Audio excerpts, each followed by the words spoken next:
皆さんごきげんよう、上川薫です。今回取り上げる話題は、有料情報を無料で手に入れる方法についてご紹介します。有料情報といっても何かいかがわしいところから情報を仕入れる話であったり、もしくは反社会的勢力から情報をもらうといった話ではありません。今回の有料情報というのは日経新聞です。日経新聞というのはビジネス系の話題が豊富な新聞です。産経新聞、朝日新聞、毎日新聞、読売新聞、様々な新聞があるわけですが、その中においても非常にビジネス寄りの新聞として知られており、情報収集する上では欠かせない新聞紙の一つです。しかし日経新聞をそのまま購読するというのであれば、結構なお金が出てしまいます。そこで今回は日経新聞をタダで読む方法について動画にしようと思ったわけです。こちらは日経新聞の公式サイト。ビジネス系の記事が非常に多く並んでいます。しかしこの日経新聞、無料だけで記事が全て読めるわけではなく、有料の記事というものも多数あります。全部の記事をしっかりと読み込もうという人にとっては、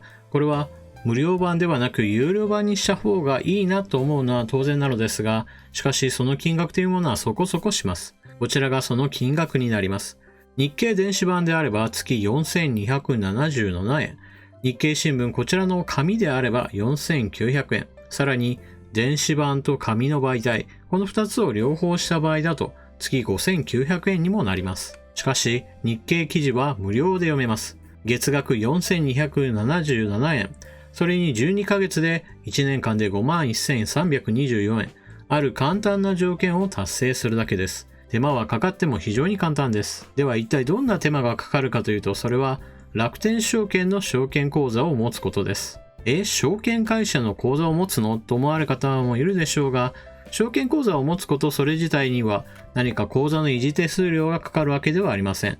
口座を作るのも口座を維持するのも無料です。ですからここでかかるのは口座開設の手間だけです。そして口座を作った後であれば株式情報の一部として日経新聞の記事が読めるようになるのです。それは取引ツールマーケットスピードもしくは iSpeed を使うことによって実現します。私の場合だとパソコン版のマーケットスピードを使うことが多いので、こちらの画面を紹介しましょう。マーケットスピードを立ち上げた後、ニュース、日経テレコン21というところから同意する。こちらの画面から進んでもらえると、日経新聞の朝刊、夕刊といったものの記事が一覧となって読むことができるのです。なお、日経テレコンから見る日経新聞というものは非常に簡素なデザインになっています。タイトルがバーっといっぱい並んでいて、詳しく見たいんだったらクリックしてねという形で、どの情報が重要なのかというのは見る側にかなり任されています。ですから、まずはインターネット上の日経新聞を見て、その中において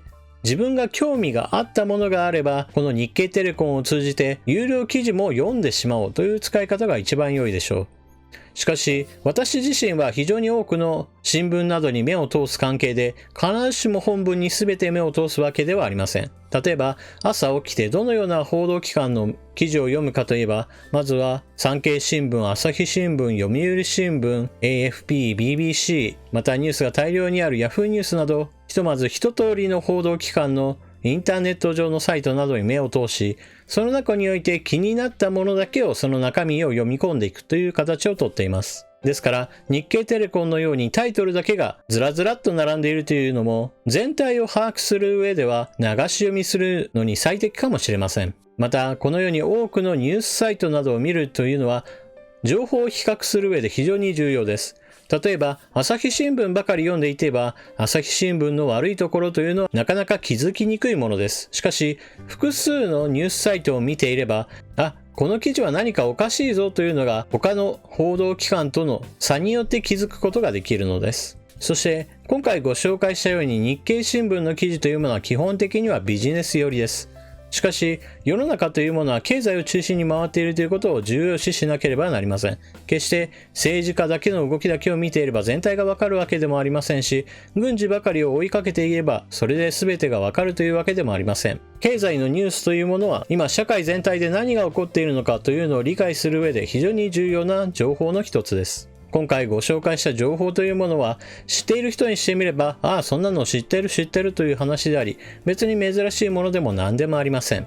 しかし知らない人にしてみれば、そんなことがあったのという具合にして、その情報格差というものが如実に現れるものです。それこそ年間で5万円という購読料を高いと安いと思うかは人それぞれ違うわけですが、少なくとも私の場合はこの5万円を節約できるというのは非常に良いことだと思っています。人によってはたった5万円じゃないかというかもしれませんが、私にはとてもそうは思いません。そのあたりはかなり価値観の違いによって評価は変わるところでしょう。しかし、塵も積もればなんとやらという言葉もありますが、こういった一つ一つ節約できる知識というものを積み重ねて、無理なくお金を節約することは、普段の生活においても少しばかりの余裕をもたらしてくれると私は思っています。そして私は他のチャンネルではニュース解説の動画を作っているわけですが、その動画の情報というものは非常に賞味期限が短いものばかりです。1日2日経てば、ああ、そんな昔の話もあったなという具合にして、見る人のないような動画になってしまうことも非常に多いものです。